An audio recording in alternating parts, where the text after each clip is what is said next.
responsable des dossiers jeunesse. Et puis, le gouvernement du Québec avait lancé son premier plan d'action jeunesse.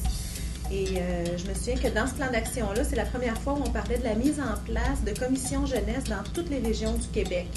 M. Boisclair était, entre autres, venu au cégep de Sherbrooke rencontrer les jeunes et les intervenants jeunesse pour expliquer le plan d'action dans lequel les CRD, les conseils régionaux de développement, ou les CRCD, étaient mandatés pour mettre en place ces commissions jeunesse-là dans chacune des régions du Québec.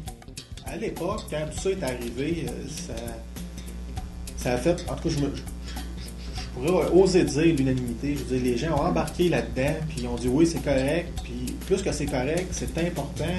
À cette époque, il y avait beaucoup de préoccupations qui commençaient à émaner de différents groupes au niveau de l'exode des jeunes, des milieux ruraux, entre autres.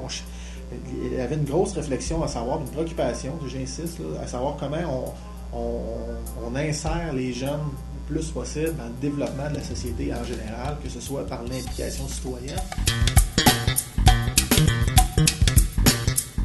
À l'époque, là, plus ou moins précisément, là, c'était 15 ou 16 personnes qui étaient dans la commission jeunesse.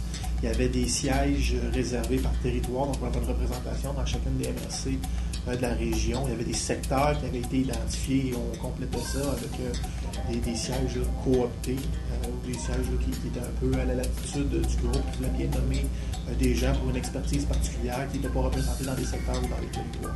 On avait entre 15 et 30 ans dans ce temps-là. Hein? Oui, c'est vrai. À ce temps-là, on était jeunes jusqu'à 30 ans. On était jeunes. Mais, ça a toujours été, puis c'est encore le mandat de la concertation des jeunes en région.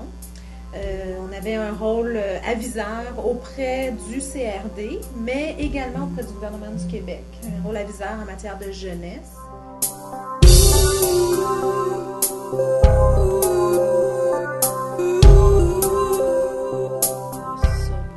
Comme tel, c'était très politique. Je le voyais aussi comme une expérience personnelle. On était tous fébriles à cette activité-là, à ce mouvement-là. C'était le premier. C'est vraiment le premier, c'est ça. Ça avait été une très belle mobilisation. Je me souviens, entre autres, qu'à cette époque-là, l'Estrie avait été une des premières régions à revendiquer, je vais utiliser le terme, de remettre sur place l'idée d'un fonds régionalisé dédié à des projets régionaux dans chacune des régions, administrés par les forums et les commissions jeunesse, en fait, vraiment qui étaient gérés par les jeunes.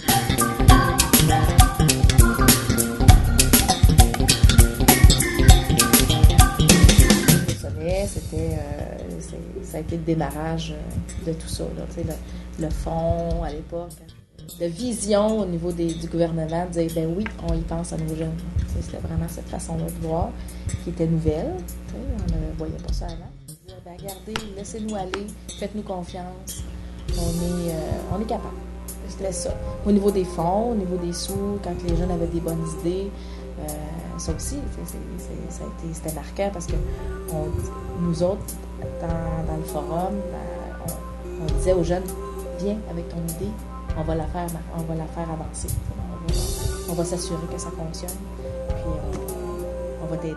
On disait il y a 10 ans, puis je pense qu'on le dit encore, c'est qu'on prépare aujourd'hui les leaders d'aujourd'hui et de demain. Puis je pense que c'est encore dans le discours du